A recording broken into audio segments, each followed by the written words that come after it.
¿Cómo anda la audiencia?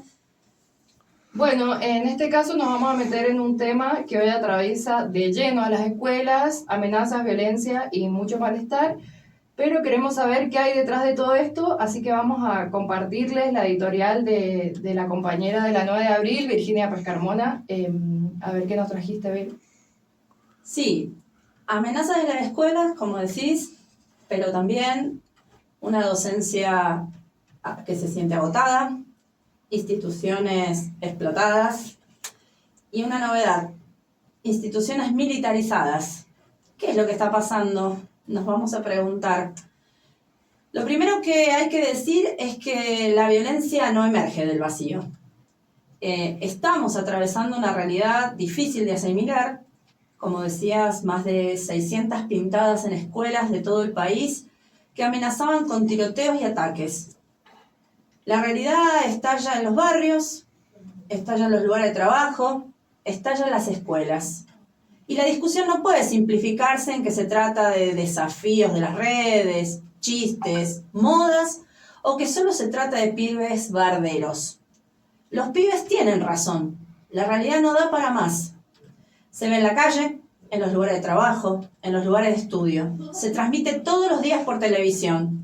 Y lo están diciendo hasta gráficamente las encuestas que muestran que la imagen del gobierno se desploma, mientras crecen variantes opositoras, incluyendo un crecimiento enorme de la imagen positiva de la izquierda y la intención de voto a Miriam Bregman como su figura más destacada. Son síntomas.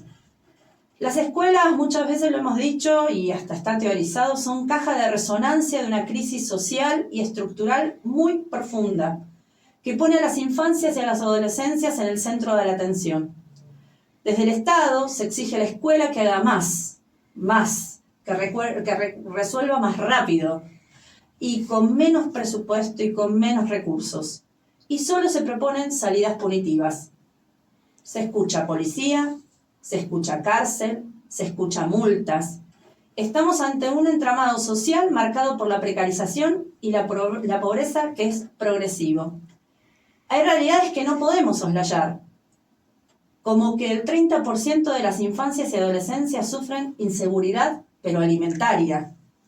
Y aunque Argentina es el tercer exportador de alimentos del mundo, vaya desigualdad sin sentido. El dato de la pobreza en infancias y adolescencias es brutal. 6 de cada 10 niños y niñas son pobres en la Argentina. Y ellos son quienes representan el 54% de la población del país. Y la indigencia, bueno, alcanza el 11%.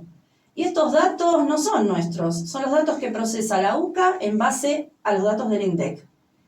En la calle crece la desocupación, la desesperación ante sueldos, pensiones, planes que no alcanzan para absolutamente nada.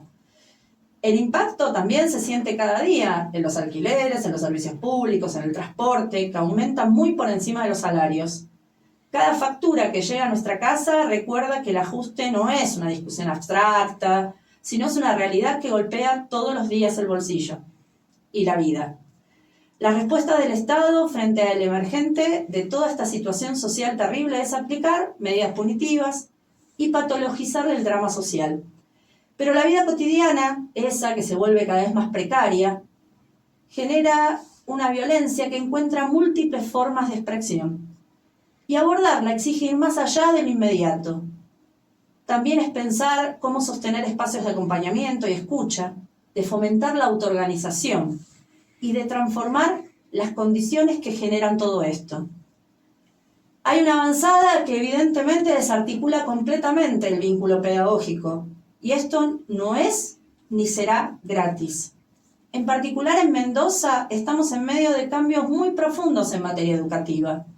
A la ya avanzada en el disciplinamiento de los y las trabajadoras de la educación, ahora se suma el del contenido de un memorándum 15, para quien le interese buscarlo, de este año 26, que junto con una circular constituyen un hito en la implementación de una política educativa que desplaza el eje de cuidado y la enseñanza, que desplaza la lógica del derecho hacia un discurso de riesgo y punición. Hubo 250 instituciones que atravesaron esta realidad de las amenazas. Sí, pero esto ha sido usado por el gobierno escolar para instalar un régimen de control, un discurso penal, una lógica de vulneración de derechos. Hablan de un punto de inflexión y firmeza institucional. Hablan de normativizar la dinámica entre la escuela y la familia. Una pretensión normalizadora que esconde una complejidad enorme en la relación entre las familias y las escuelas y de todo un contexto social en el que vivimos. ¿Qué pretenden? ¿Mano dura para lograr una paz institucional? Junto con todo esto hay una avanzada en la patologización y criminalización de todo lo que llaman conductas disruptivas. Con el Código Penal en la mano, ahora parece que todo malestar es judicializable. Si les recae sobre el menor, para ellos mejor. Ya avanzaron con la baja de la edad de imputabilidad. Pero si no, que pague la familia, que paguen. Los adultos, que paguen por todo el emergente, por toda esta aberración que se vive. Que paguen un operativo de seguridad, están diciendo. ¿Pero no es esto potestad del Estado? En fin, esto que no solo es completamente inconsistente, evidentemente es un abandono más de las responsabilidades propias que se atribuye el Estado. Pero no es solo eso. Si hay daño en la institución, ahora también el titular se tendrá que hacer cargo. O sea, que paguen también los directivos. Amenazan, intimidan, pero no los pibes. La DGE, el gobierno escolar, el gobierno provincial y el gobierno nacional. No hay ningún sustento legal para andar diciendo que ahora van a ir todos presos. Es bastante elemental en el derecho que nadie puede ser condenado por algo que no hizo, por un hecho de otro. Pero dicen que lo van a hacer. Quieren llevarse puesto a los pibes, vulnerando su autonomía, su privacidad y su dignidad. Por eso alientan la delación, la investigación de las redes, la revisión de las cosas. Obligan a los padres, o pretenden obligar, a que revisen lo que llevan los pibes. Sintetizando, proponen que a las amenazas se las combata con más amenaza.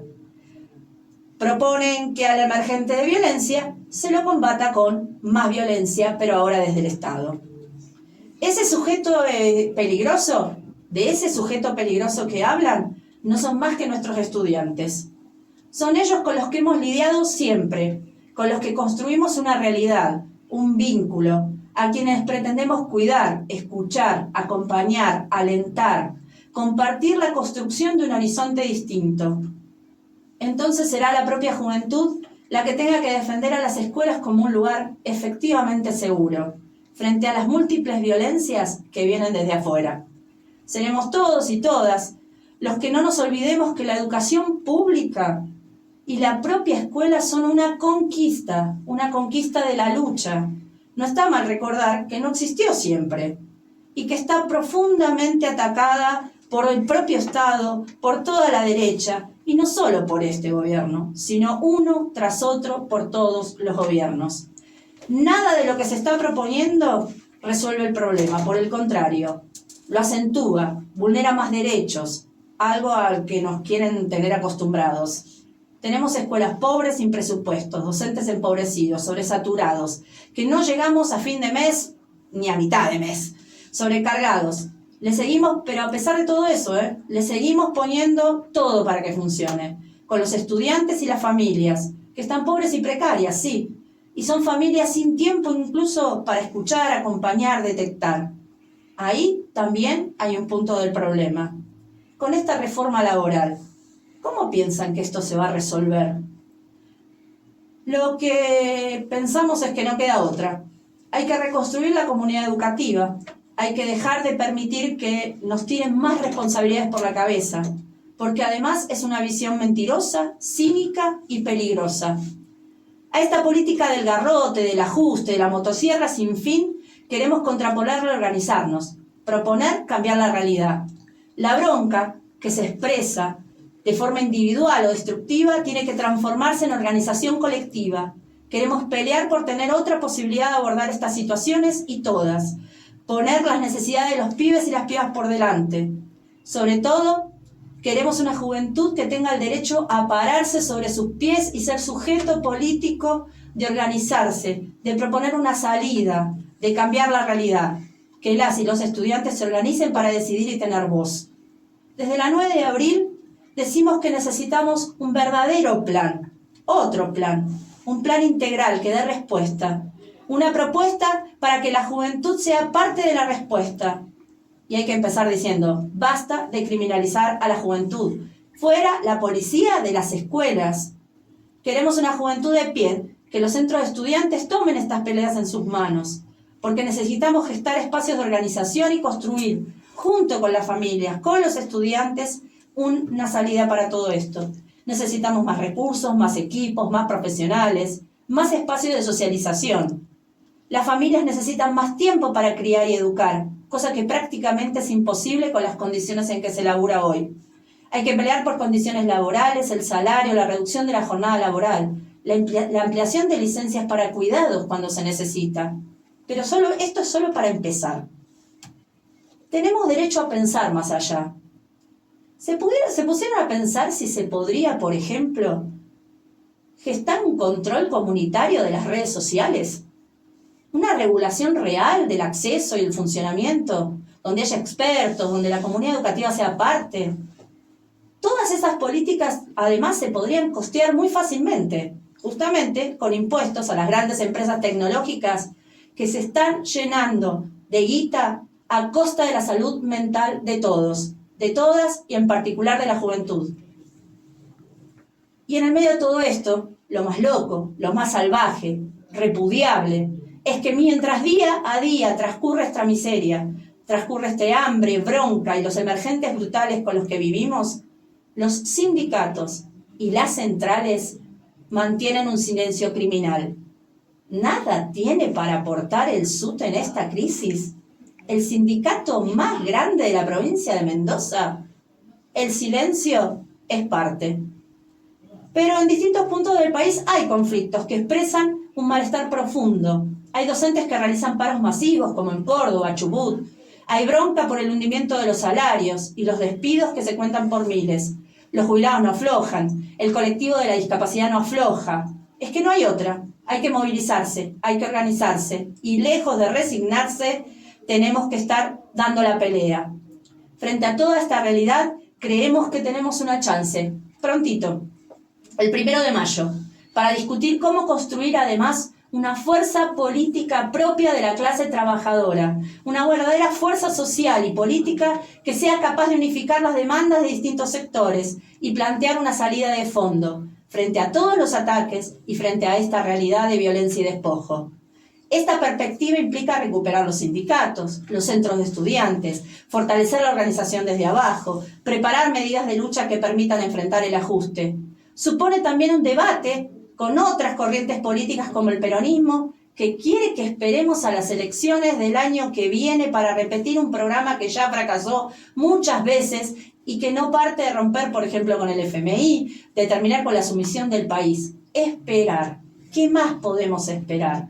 Este 1 de mayo tenemos una instancia de encuentro, de debate para todos y todos los que queremos enfrentar el ajuste, para compartir experiencias, fortalecer la organización y discutir cómo avanzar. Desde la 9 de abril, en Mendoza, te invitamos a sumarte al almuerzo del 1. Nos juntamos desde las 12 en Don Bosco 455 de la ciudad de Mendoza. Anoten. También pondremos compartir la transmisión en vivo del acto internacionalista del PTS con Miriam Bregman, Nicolás del Caño y referentes de varios países, que se realizará en Buenos Aires en el Estadio del Ferro. Creo que sobran los motivos para que te sumes. Bueno, qué buena la editorial.